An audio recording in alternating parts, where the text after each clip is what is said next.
Coronavirus, la pandemia. ¿Cuáles son los síntomas? ¿Cómo se transmite? ¿Qué puedo hacer para protegerme y prevenir la propagación de la enfermedad? Nuevo padecimiento que ha encendido las alarmas de los sistemas de salud. Coronavirus, la pandemia. ¿Qué tal? ¿Cómo le va? Bienvenido a un programa más de Coronavirus, la pandemia. Le recordamos que esta es una producción de la Universidad de Guadalajara que se transmite por la señal de todos, Canal 44, y que llega a México y América Latina también a las señales de las televisoras públicas que se suman a Canal 44. Saludamos también a quienes nos escuchan a través de Radio Universidad de Guadalajara y queremos invitarles para que se pongan en contacto con nosotros a través de nuestras cuentas institucionales en Twitter y Facebook, @Canal 44 TV, y a través de WhatsApp en el 33 22 42 06 90.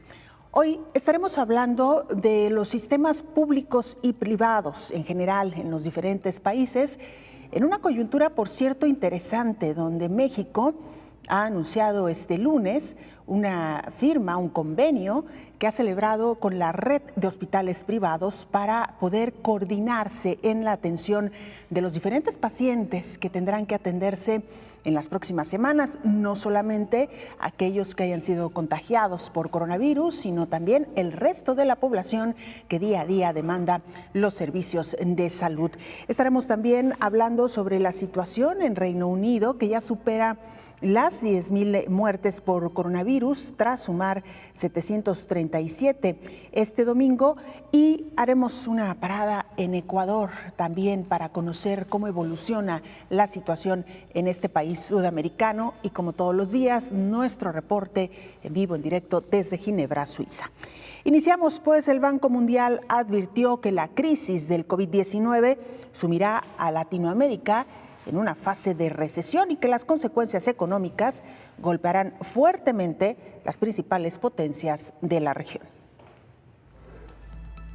La pandemia COVID-19 de alcance inimaginable mantiene en crisis al sistema de salud social y económico del mundo, pero también retrata que el derecho a la salud en los 212 países con casos confirmados no figura como protección humana. Los países han pasado por cambios políticos sin garantizar plenamente la seguridad social. De acuerdo a la Organización Internacional del Trabajo, 55% de las personas carecen de protección y solo 3 de cada 10 con seguridad social plena. Con la pandemia COVID-19, el panorama que se avecina podría ser mucho peor. Millones de personas podrían caer en la pobreza sin poder hacer frente a la atención y tratamiento médico. Los países mantienen una trilogía médica, pública, privada y seguros de gastos médicos. Sin embargo, la falta de un desarrollo organizacional íntegro ha reflejado su baja capacidad de respuesta para contrarrestar los efectos devoradores del virus, que ha ido dejando a su paso 1.900.000 enfermos, 114.500 decesos y 2.806 personas en recuperación, de acuerdo a la Organización Mundial de la Salud. A esta trilogía médica, los países han buscado la universalidad de los servicios, pero aún así reflejan grandes desigualdades. Tal es el caso del primer epicentro del COVID-19, China, en donde no toda la población tiene acceso a los programas sociales de salud, como son de la región rural, urbana y trabajadores migrantes. En el segundo epicentro del virus, Europa tiene cobertura triple, estatal, seguro público y privado, mismo que tiene distinción en la atención y tuvo que pedir emergencia internacional. Y en el tercer epicentro, Estados Unidos, con alcance de más de 500,000 de enfermos por COVID-19, hoy vive su mayor catástrofe. El tener mayor predominio en la salud privada dejó en desamparo a su propio sistema, habilitando de manera espontánea equipos de alta capacidad. A pesar de que los 3 epicentros del COVID-19 cuentan con una múltiple gama médica, el divisionismo y desigualdad ha llevado a millones de personas a carecer de un sistema de salud garante, como es el derecho humano internacional, en plena pandemia que sigue su paso sin discriminación, informó Isaura López Villalobos.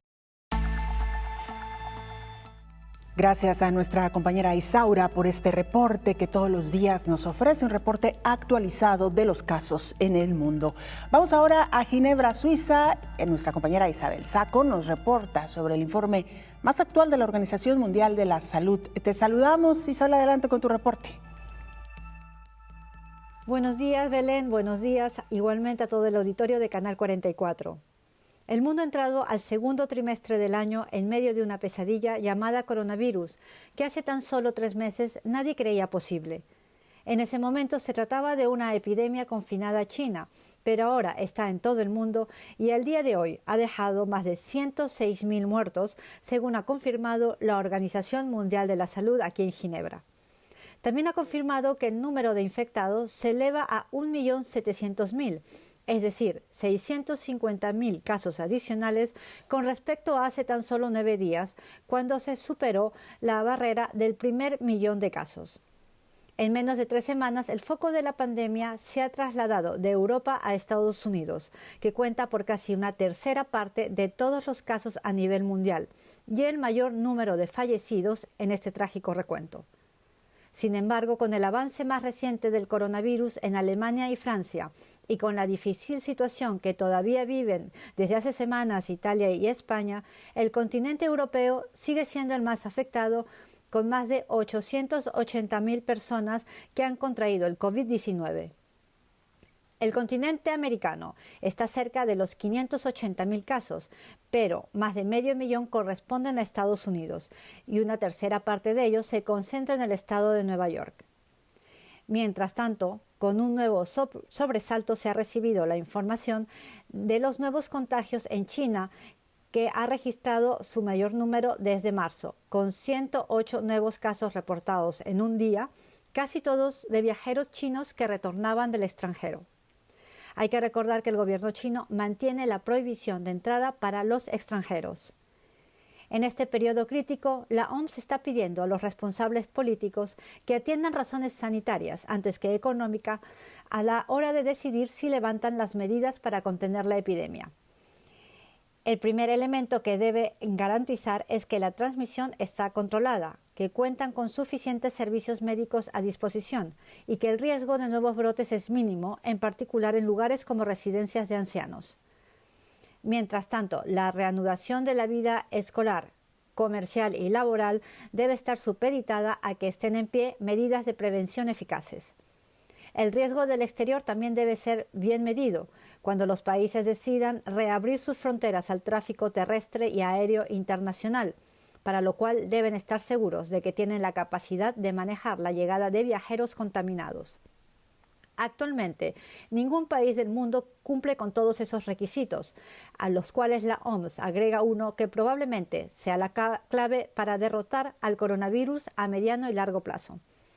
Se trata del compromiso que deben asumir las comunidades, es decir, los ciudadanos ordinarios, de seguir respetando las medidas de prevención, más allá de que la pandemia parezca estar bajo control. Se trata de que todos mantengamos de forma permanente hábitos de higiene reforzados, en particular el lavado de manos, y adoptar como propia la forma de estornudar tapándose la nariz con el brazo. También habrá que mantener una cierta distancia con el entorno para reducir la probabilidad de contagio en los nuevos brotes de coronavirus que prácticamente todos los expertos concuerdan en que ocurrirán. Reportó desde Ginebra para el programa Coronavirus La Pandemia, Isabel Saco. Muchas gracias a nuestra compañera Isabel Saco, corresponsal también de la agencia EFE en Ginebra, Suiza.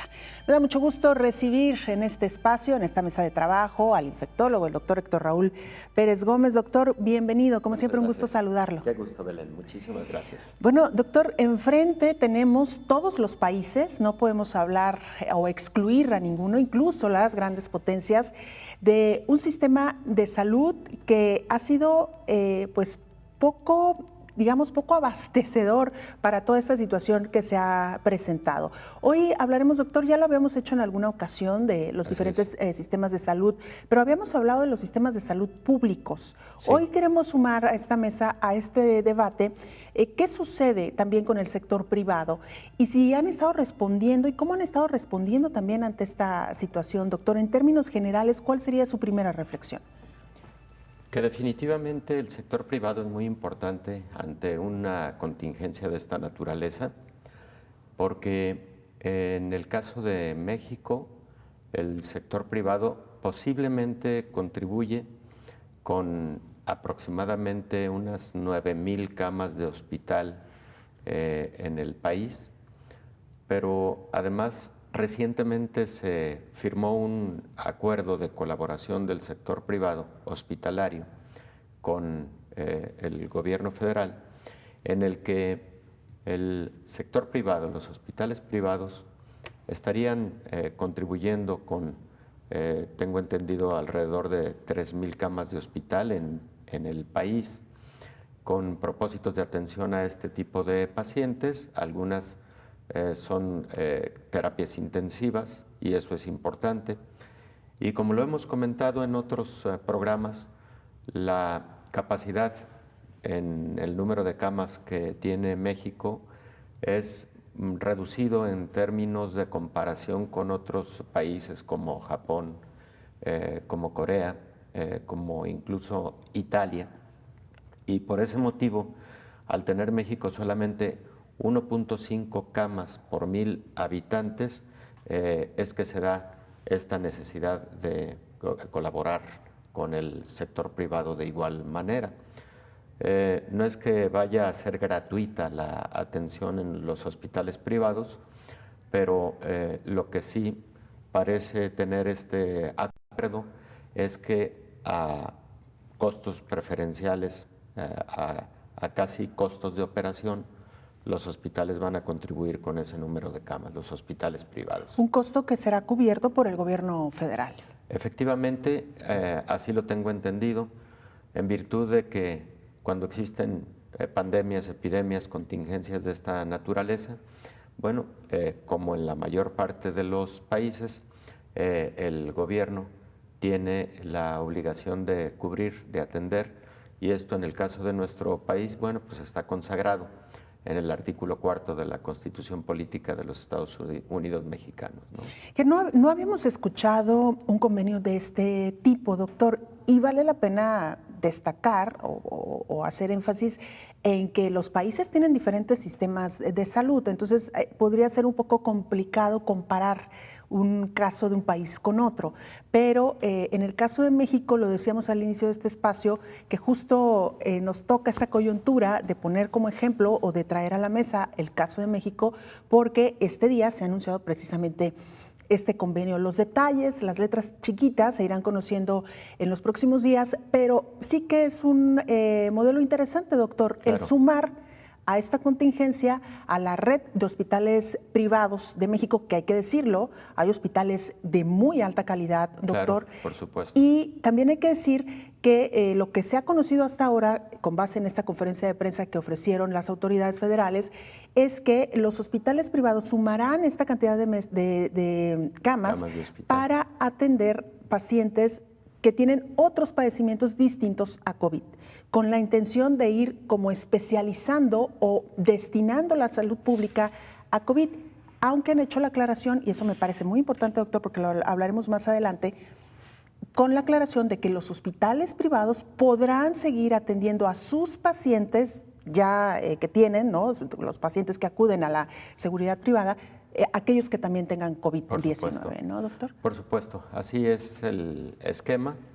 De inicio, dejar a los hospitales que han sido motivo de reconversión para la atención de COVID del ámbito público, para que sean los que predominantemente atiendan a los pacientes con COVID, y las camas de hospitales privados para aquellos casos de complicaciones diversas de otras patologías, aunque de igual manera, porque de hecho los hospitales privados también están atendiendo pacientes con COVID. Algunos de ellos han preparado perfectamente bien un sistema de primer contacto, también conocido como selección o triage, con una muy buena preparación de protección para el personal de la salud, y luego atención de corta, mediana o larga estancia, dependiendo del caso.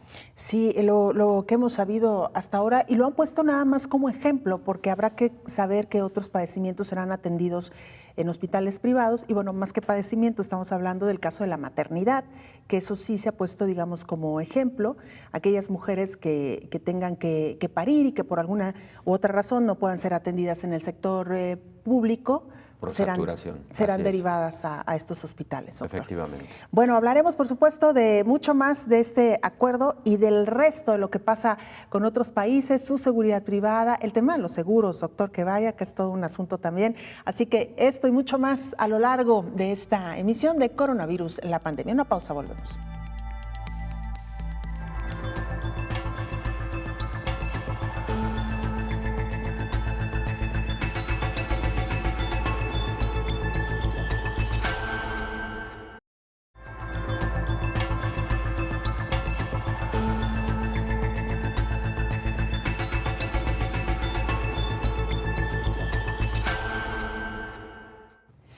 Estados Unidos es hoy por hoy el epicentro de esta pandemia que ha asolado al mundo. Miles de muertos suman ya en este país y por lo pronto hoy esta nación se ha convertido en el líder número 1 en casos de COVID-19. Las aseguradoras sí están cubriendo esta enfermedad. El vicepresidente de Estados Unidos, Mike Pence, informó que todas las compañías aseguradoras acordaron no cobrar cargos por copagos al realizarse las pruebas de coronavirus, además de ofrecer un tratamiento más amplio en todos sus planes, y el objetivo también fue evitar facturas sorpresa. Sin embargo, la organización Human Rights Watch señaló que la Unión Americana debe garantizar que los costos del tratamiento por COVID-19 no sean una barrera para acceder a la atención médica, porque el costo de la atención podría llevar a una deuda aplastante. El costo de la hospitalización podría superar los $20,000 por persona y para quienes cuentan con seguro privado tendrían que pagar $1,300 o más en deducibles y coaseguro, añadió la organización. Además advirtió que los adultos mayores están cubiertos con el sistema Medicare, pero hay otros 28 millones de personas sin seguro. En México, 9 de cada 10 aseguradoras cubre el COVID-19. Para ello es necesario consultar con el agente para saber los términos específicos de la póliza. Alejandro Sobera Biotegui, presidente de la Asociación Mexicana de Agentes de Seguros y Fianzas, explicó que aún después de la declaración de la pandemia es posible contratar una póliza. Si hoy contratas y enfermas después, sí estás cubierto. Sin embargo, si vas a hacerte la prueba de COVID-19 y el estudio resulta negativo, es probable que el seguro no lo pague, informó Elizabeth Ortiz. Y adquirir un seguro resulta complicado para muchas familias en el mundo. Hay quienes consideran esto un gasto empobrecedor, pero cuando enfrentan una situación de emergencia médica pueden destinar hasta el 25% de sus ingresos a la atención médica. Para algunas familias, gastar en un tratamiento de salud puede afectar seriamente sus finanzas. Son los llamados gastos empobrecedores, de acuerdo con el Banco Mundial. El organismo internacional señala que la situación ha empeorado en los últimos 15 años, ya que unos 925 millones de personas gastan más del 10% de sus ingresos en atención médica y otros 200 millones desembolsan hasta 25% de su dinero. El Gobierno de México acordó con el sector asegurador implementar facilidades regulatorias temporales a las empresas que no contemplaban en sus pólizas o que excluían los riesgos derivados del COVID-19 para que puedan establecerlas en sus productos. Además, está previsto dar facilidades regulatorias para que las instituciones de seguros puedan ampliar los plazos para el pago de las primas de los asegurados leales y vulnerables sin tener penalización o cancelación de la póliza. La Organización para la Cooperación y Desarrollo Económicos señala que los obstáculos para los menos acomodados consisten en que 1 de cada 5 adultos que necesitó ir al médico no lo hizo. Incluso la realización de pruebas contra el cáncer es menor entre los más pobres. De acuerdo con el análisis La Salud de un Vistazo 2019, los pagos para gastos de salud son del 20% y hasta más del 40% en Letonia y México. Por otro lado, hay obstáculos incluso para aquellos en países que tienen cobertura universal debido a que el precio del copago es elevado, informó Elizabeth Ortiz. Doctor Héctor Raúl Pérez Gómez, infectólogo, hemos escuchado información relativa a Estados Unidos que ha sido sin duda alguna un referente en el manejo de la salud pública y quizá ha mostrado también, doctor, la debilidad y la fragilidad que hoy por hoy esta gran nación tiene frente a situaciones como COVID-19, doctor. Definitivamente han sido rebasados por esta pandemia y siendo la potencia que es Estados Unidos y además la potencia en el campo de la salud, pues es lamentable lo que viene ocurriendo con Estados Unidos.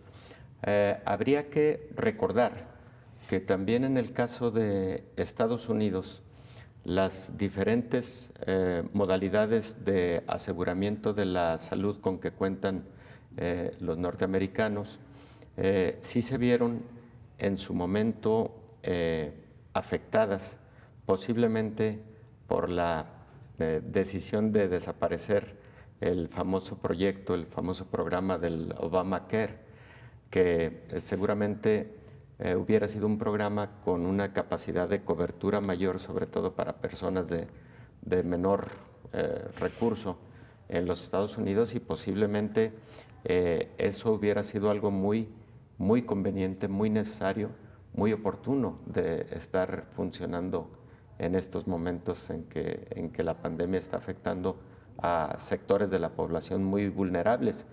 Se está viendo en Nueva York, por ejemplo.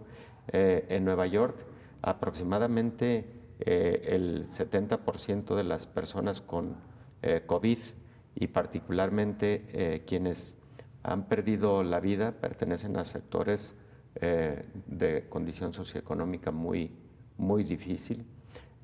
Incluso pues hemos visto que lamentablemente muchos de ellos, por ser personas sin un hogar, han tenido que ser sepultados en fosas comunes, ¿no?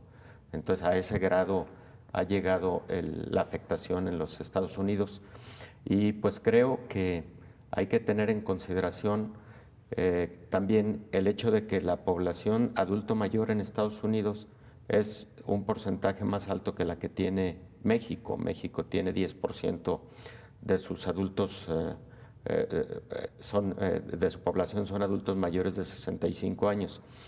Pero en cuanto a comorbilidades, sí, Estados Unidos tiene un muy alto porcentaje de obesidad, de diabetes, de hipertensión.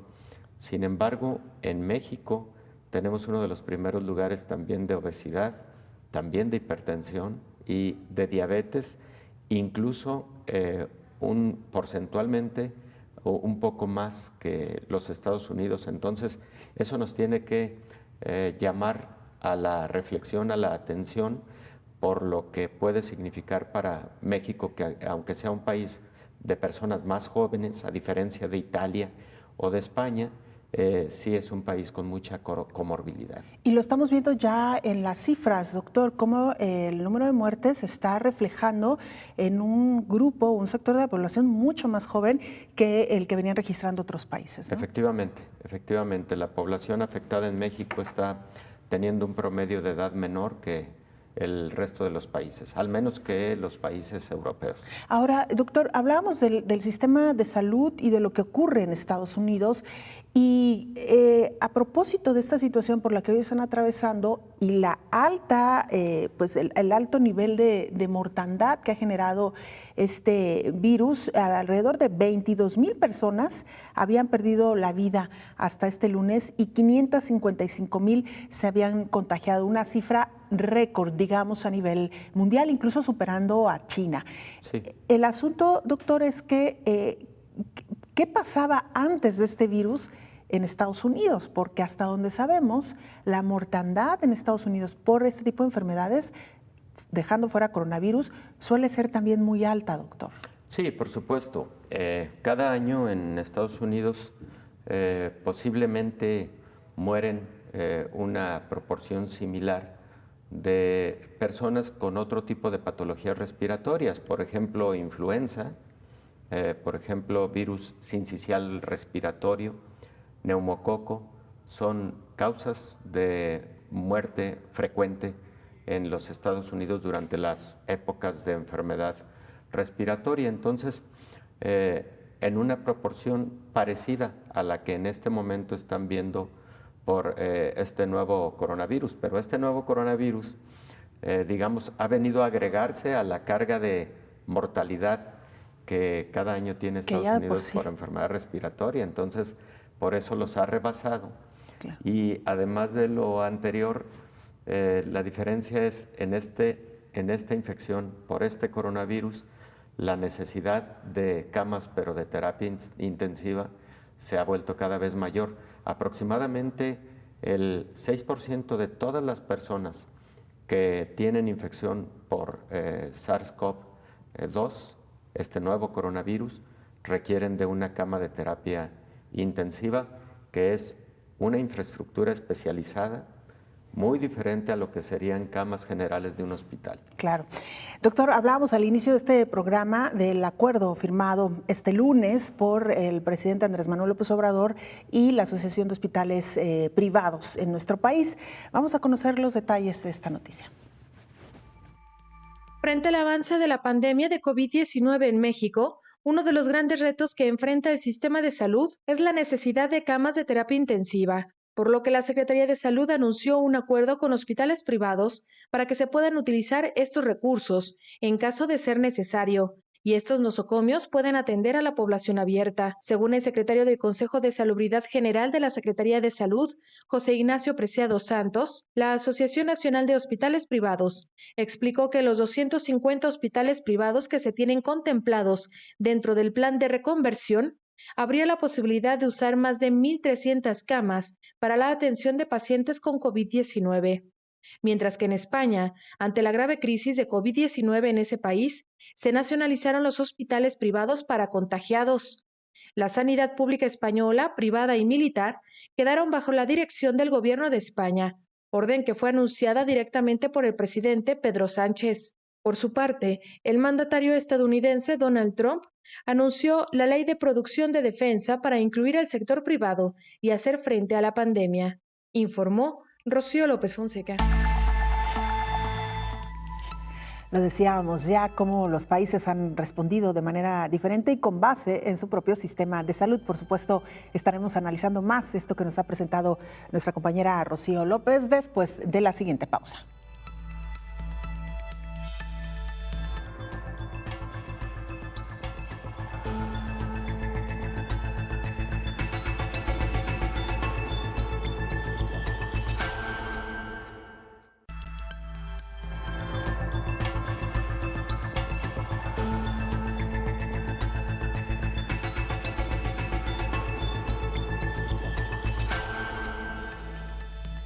Hace apenas algunas semanas le contábamos en vivo, en directo, la tragedia por la que estaba atravesando Guayaquil, esta ciudad, una de las más importantes de Ecuador. Nuestro compañero Jorge Largo, corresponsal del diario El Correo, nos relataba esta triste y trágica situación que están enfrentando hoy en esa ciudad debido a que los servicios sanitarios han sido insuficientes y muchos de los pacientes con COVID-19 lamentablemente están muriendo en sus casas. Este domingo se retiraron alrededor de 800 cuerpos de personas que fallecieron en sus viviendas en las últimas semanas. Jorge Largo está en la línea telefónica y nos presenta el siguiente reporte. Jorge, cuéntanos qué está sucediendo, te escuchamos. Sí, muy buenos días, Belén. Buenos días a todo el equipo de Canal 44. Desde Ecuador presentamos un reporte de la situación que vive nuestro país enfrentando al coronavirus. De acuerdo al informe oficial del Comité de Operaciones de Emergencia, se registran 7.466 casos confirmados y lamentablemente 333 personas contagiadas por coronavirus. Desde hoy, el país se encuentra en un sistema de control denominado semáforo rojo, que significa que todas las provincias continúan las restricciones vehiculares, toque de queda, regulación de comercios durante una semana. Posterior a ello, las autoridades van a evaluar qué provincias o localidades pasarán a color naranja o verde para retomar de alguna forma las actividades cotidianas que se venían desarrollando, para no afectar un poco a la actividad productiva que se encuentra paralizada por algún tiempo ya. También es importante destacar o informar que la cantidad de fallecidos en medio de protocolos, levantamientos y certificados sigue marcando la agenda informativa en nuestro país. De acuerdo a un informe de la Fuerza de Tarea, indicó que existen alrededor de 1.878 muertes en Guayaquil durante esta emergencia sanitaria. La cifra consolidada corresponde al levantamiento de cadáveres en hospitales y domicilios y a la entrega de certificados de defunción por parte de este organismo. De esta cifra se pudo conocer que obviamente son alrededor de 800 que fueron levantados en cada una de las viviendas. Además, las morgues serían las responsables de identificar los cuerpos colocados en contenedores de los hospitales públicos o la Policía Nacional a través de sus unidades especializadas con la finalidad de poderlos sepultar. Otro de los dramas que viven las familias guayaquileñas y las familias ecuatorianas es el colapso de las empresas que realizan la cremación en Guayaquil, para lo cual el gobierno nacional está por culminar un cementerio en la provincia del Guayas, que es la ciudad más afectada por el brote de COVID-19, pero sin embargo, tanto en el ámbito sanitario como logístico, esta provincia se encuentra desbordada debido al crecimiento del número de contagios y al número de cuerpos que aún no han podido ser sepultados durante días, por lo que los familiares optan por trasladarlos a sus ciudades de origen con la finalidad de darles una sepultura digna. Para eso emplean varios mecanismos que ya han sido reportados por la Policía Nacional a través de vehículos, a través de camiones, con la finalidad de llegar a sus lugares de destino. Sin embargo, son revisados por la policía, por el equipo de trabajo, para evitar cualquier contratiempo y que se cumplan los protocolos. En realidad, esta es la situación que vive en el Ecuador. Lamentablemente, continúa el crecimiento de personas contagiadas y algunas ciudades, pues ya, algunas provincias ya son decretadas por parte de las autoridades por un contagio comunitario. Jorge, muy brevemente preguntarte, ¿las autoridades sanitarias han informado cuándo alcanzarán su pico de contagios o en qué etapa se encuentra hoy por hoy Ecuador? Están evaluando. Las autoridades permanentemente se encuentran realizando el informe oficial. Como le comentaba Belén, ya actualmente las autoridades están revisando. Desde hoy inicia una semaforización en el país y de acuerdo a esta evaluación que se haga durante esta semana, van a informar paralelamente qué es lo que está pasando.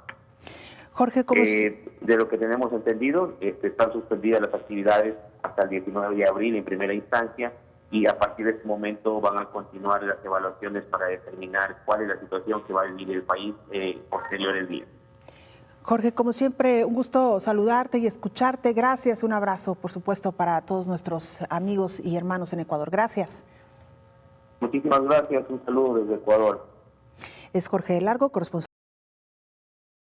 de Correo en Ecuador. Vamos a la otra línea telefónica. Ahí se encuentra Ayari Green Chambón. Ella es subdirectora de Mercadotecnia y Comunicación Corporativa, empresa Plan Seguros. Ayari, le saludamos. ¿Qué tal? ¿Cómo le va?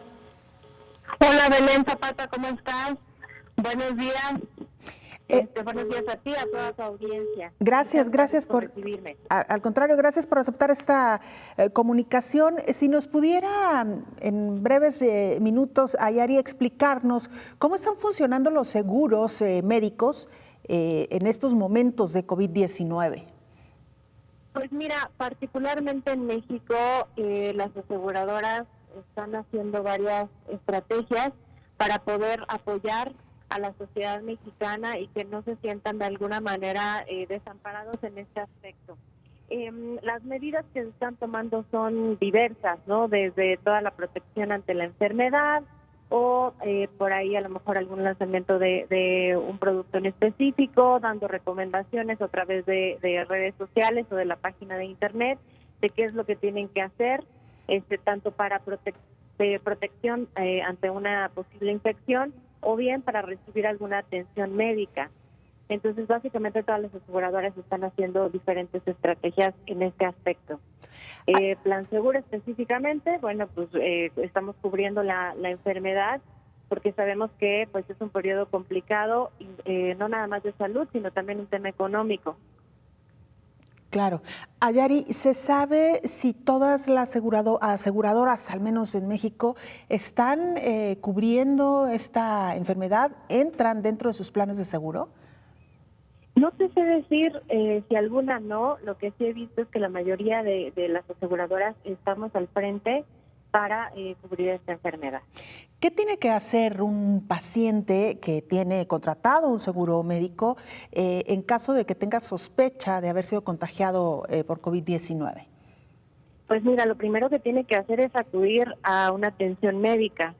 En nuestro caso, por ejemplo, tenemos orientación médica telefónica y también sé que hay otras aseguradoras que lo tienen. Entonces, de su orientación médica telefónica, si presenta algún síntoma, o bien acudir directamente a un doctor, y el doctor decidirá si los síntomas pues son de coronavirus, y entonces tiene que acudir a hacerse la prueba que se está haciendo en diferentes hospitales o en diferentes laboratorios para saber si da positivo o no. Obviamente, si es un caso mucho más grave, donde los síntomas que se presentan son críticos, pues obviamente es correr hacia un hospital, ya sea público o privado. En este caso, si tiene uno un seguro de gastos médicos, pues puede ir a una atención privada para realizar la prueba correspondiente, y ahí el hospital pues es el que determinará cuál es el tratamiento a seguir, ya sea en un caso crítico, pues si tiene que quedarse hospitalizado en observación directamente ahí, o bien pues con un tratamiento médico directamente en su domicilio. Ayari, sabemos que cada empresa de seguros tiene, digamos, sus reglas, ¿no? Pero en general sabemos también que conforme uno va avanzando en el tiempo con este seguro, va adquiriendo mayores coberturas. En el caso de COVID-19, de entrada, ¿los seguros lo están absorbiendo debido a esta emergencia o cómo están reaccionando los seguros ante esta situación? Sí, obviamente es un periodo de antigüedad, ¿no? Que vamos llevando cuando uno contrata un seguro. Entonces, bueno, pues hay ciertos periodos de espera, como tú sabes, de algunas enfermedades. Para el caso de coronavirus, muchas aseguradoras están quitando ese periodo de espera, sobre todo para pólizas nuevas que son contratadas hoy, por ejemplo. Hay un periodo normalmente de espera de 30 días para poder utilizar el seguro. En la mayoría de ellas, pues lo estamos quitando. Ayari, por último quisiera preguntarte, o simplemente para reconfirmar para los usuarios de los seguros médicos, es decir, ¿tendrían prácticamente que seguir el mismo procedimiento de cualquier otro padecimiento, cualquier otra enfermedad? Será su médico quien determine los pasos a seguir. Y nada más preguntarte muy brevemente si el costo, cómo se está manejando el costo de la prueba de coronavirus o de COVID-19, que sabemos pues es un costo alto, sobre todo en los hospitales privados. Pues sí, mira, efectivamente, contestando tu primer pregunta, sí, este padecimiento se atiende como cualquier otra enfermedad. Obviamente en caso de una emergencia, ¿no? Uno corre al hospital, lo atienden y ya ahí determinan el tratamiento médico a seguir. Y obviamente la cobertura por parte de las aseguradoras, en particular de Plan Seguro, bueno, pues es de acuerdo con el tratamiento, ya sea una hospitalización o un tratamiento médico, pues se aplica un reembolso o pago directo, que es como normalmente sucede, no hay algo en específico por el padecimiento. Y con base en la otra pregunta, que es sobre la prueba de COVID, pues es acudir a estos hospitales, incluso hay laboratorios que lo están haciendo y ya es un costo un poco más accesible, ¿no? Porque sabemos que al principio pues era una prueba muy controlada y quienes querían hacérsela tenían un costo sumamente elevado y no a cualquier persona se la hacía, ¿no? Hoy ya hay un poco más de acceso a estas pruebas, obviamente sí, directamente en estos hospitales o laboratorios. Y bueno, la prueba de alguna manera se cubre, siempre y cuando se rebase el deducible del seguro. Y entonces, bueno, pues, si se rebasa el deducible del seguro, obviamente aplicaría ya sea pago directo o reembolso, dependiendo el caso, como te decía, si es hospitalización o no. Y es de acuerdo, te repito, de acuerdo al coaseguro deducible, y entonces ya aplica esta prueba. Así es. Ayari, pues te agradecemos mucho esta información que ha sido muy ilustrativa. Gracias. Muchísimas gracias a ti. Y bueno, pues cuídense mucho por allá. Claro que sí, es Gracias, Belén. Ayari Green Chambón, ella es subdirectora de Mercadotecnia y Comunicación Corporativa de empresa Plan Seguros. Pues en términos generales, doctor Héctor Raúl Pérez Gómez, infectólogo, las aseguradoras haciendo ciertas adaptaciones, digamos, ante esta emergencia. Así es, pero brindando cobertura, afortunadamente, porque sí puede ser una enfermedad de altos costos, particularmente lo decíamos antes en los pacientes que puedan necesitar hospitalización y terapia intensiva. Que eso podría llevar quizá días en un hospital. Semanas. Semanas, y sí. Esto pues evidentemente son cuentas, sobre todo en los hospitales privados, pues muy altas. Sí, sobre todo cuando además se necesita intubación y asistencia ventilatoria. Eso eleva más los costos aún. Bueno, doctor, vamos a regresar con el tema después de la siguiente pausa. Ustedes no se vayan.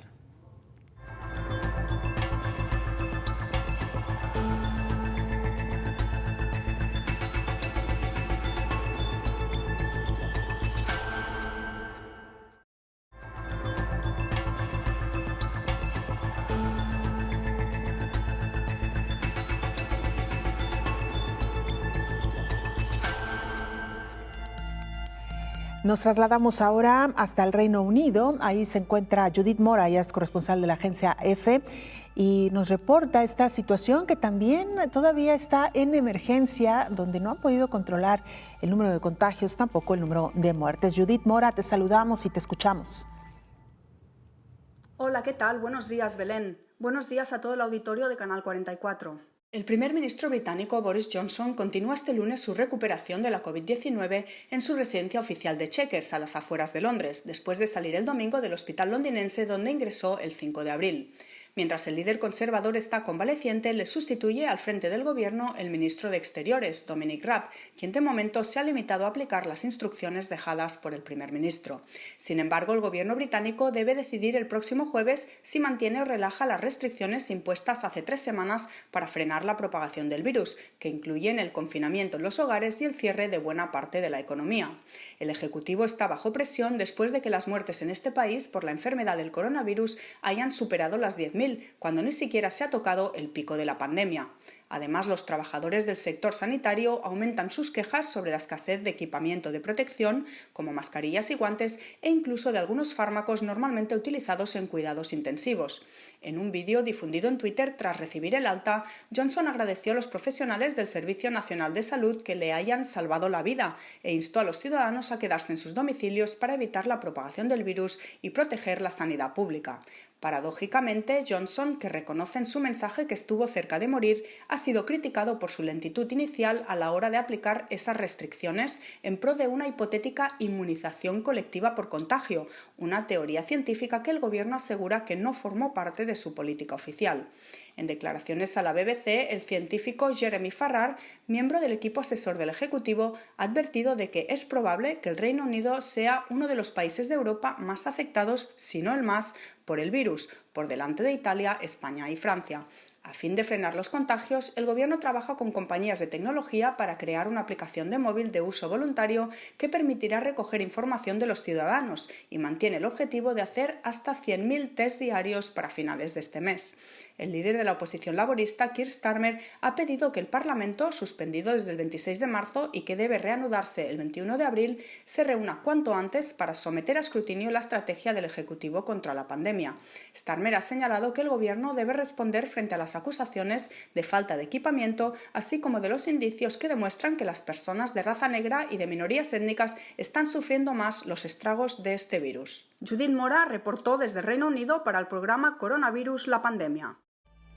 Muchas gracias, Judith. Ahí el reporte más actual también del estado de salud de Boris Johnson. Como usted sabe, fue noticia mundial cuando tuvo que ser hospitalizado debido a COVID-19. Nos trasladamos ahora desde el Reino Unido hasta Argentina, al otro lado del mundo. Hernán Gaspari nos reporta desde la Universidad de Mar del Plata. Hernán, te escuchamos.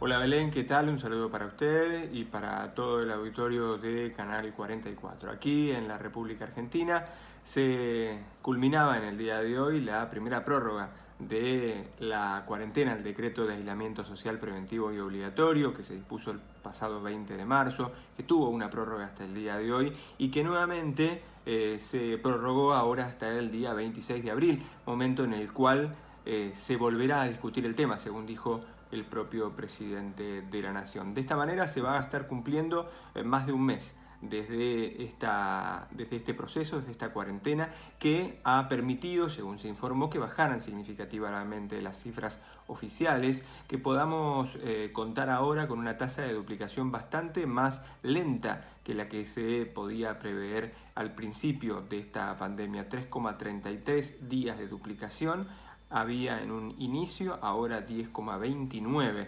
bastante más lento el periodo de duplicación del virus. Es un dato, por supuesto, muy alentador. El presidente de la Nación, cuando habló días pasados, también comparó las cifras de la República Argentina con otros lugares de la zona, como Chile, Brasil y el propio Estados Unidos, donde los números son mucho más preocupantes, y de esta manera justificó la rigurosidad de la cuarentena aquí en la República Argentina. Se esperaban inicialmente para este momento unos 45.000 casos y contamos con unos 2.200 afectados y lamentablemente 96 fallecidos, con lo cual se comenzaron a abrir algunas posibilidades de que gobernadores e intendentes tengan contemplaciones especiales, particulares con algunos territorios, y puedan flexibilizar en aquellos casos donde no haya riesgo de propagación del virus. En el día de hoy recomienza la actividad en el sistema bancario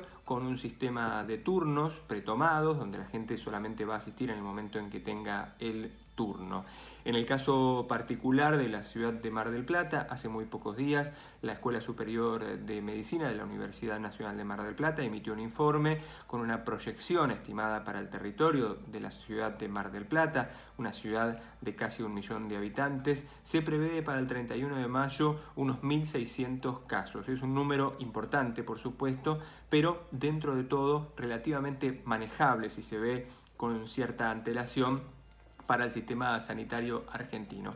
La preocupación viene de cara a que el invierno aquí en la República Argentina y en particular en la ciudad de Mar del Plata recién está comenzando, comienza también a confluir otro tipo de patologías que vienen junto con el invierno, y se espera ver cómo va a responder la ciudadanía y el sistema sanitario a partir de esta coyuntura.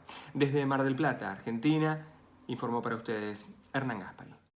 Muchas gracias, Hernán Gaspari. Doctor Héctor Raúl Pérez Gómez, infectólogo, algo bueno están haciendo los argentinos. La ralentización de esta enfermedad, de la duplicación que estaban registrando cada 3 días a 10 días, es un avance importante, doctor. Indudablemente es un avance importante, porque también eso le permite a un país organizar su sistema de salud, dosificar su sistema de salud para la atención de los casos graves. Lo hemos comentado en algún otro momento. Y efectivamente, por ejemplo, para el caso de México, en las últimas 3 semanas, lo que se ha venido observando es duplicación en el número de casos aproximadamente cada 3 días, cada 4 días en algunos momentos. A nivel global, ahora que tenemos 1.700.000 casos en todo el mundo, habría que recordar que en las últimas 4 semanas han ocurrido el 70% de ese 1.700.000 casos. Entonces, hacer una estrategia que permita, si posiblemente, dosificar la epidemia, si se puede aplanar la curva y llevarla a la disminución total, qué mejor. Pero también una estrategia válida es lo que está haciendo Argentina con propósitos de dosificar la capacidad instalada del sistema de salud. ¿Qué más se sabe de COVID-19, doctor? ¿Qué se ha descubierto, digamos, en los últimos días, en las últimas semanas? Muchas cosas, por cierto, muchas, y una de la que estamos en este momento muy asombrados es la descripción de algo que conocemos como respuesta inmune trombótica contra COVID. Lo voy a explicar de forma lo más sencillo posible, porque va a tener mucha repercusión desde el punto de vista de las complicaciones y de la atención médica de estos pacientes. Hemos platicado que cuando el virus entra al organismo por la vía respiratoria, llega a una célula que tiene un receptor, llega a las células de nuestro aparato respiratorio, del epitelio respiratorio. Una vez que llega ahí el virus, es detectado por el sistema inmunológico. Y el sistema inmunológico responde enviando células conocidas como macrófagos, ahí al lugar en donde empieza la infección, linfocitos, y estas células del sistema inmune provocan dos cosas. Una de ellas es la liberación de unas sustancias que generan mucha inflamación, conocidas como citocinas proinflamatorias, interleucina 1, interleucina 6, factor de necrosis tumoral, entre otras. Pero también activa a una sustancia del sistema de coagulación que tenemos de forma fisiológica, conocido como factor activador de plasminógeno, y aquí viene algo muy importante. Ese factor activador de plasminógeno provoca en cascada que aparezcan una serie de complicaciones microtrombóticas. Entonces, esos microtrombos afectan partes del tejido pulmonar de forma muy importante. Con esto, lo que se acaba de describir es que la enfermedad tiene dos fases en quienes se comporta como una enfermedad grave. Una primera que es predominantemente infecciosa, por lo que causa el virus directamente, pero la otra es las consecuencias moleculares que acabo de describir, que son de tipo inmunológico y de tipo trombótico. Es decir, una coagulación de sangre. Una microcoagulación que puede afectar diversos órganos y sistemas. Afecta predominantemente el corazón, el pulmón. Algo parecido a lo que le ocurre a personas que sufren lo que conocemos como tromboembolismo pulmonar. Entonces, todo esto que provoca, Belén, que en minutos, en horas, se estén modificando incluso los protocolos de atención de este tipo de pacientes. Doctor, como siempre, un gusto. Pues el gusto estar compartiendo con siempre. usted esta mesa. Es el doctor Héctor Raúl Pérez Gómez, infectólogo. Así nos estamos despidiendo de esta emisión de Coronavirus, la pandemia. Hasta la próxima emisión. Coronavirus, la pandemia.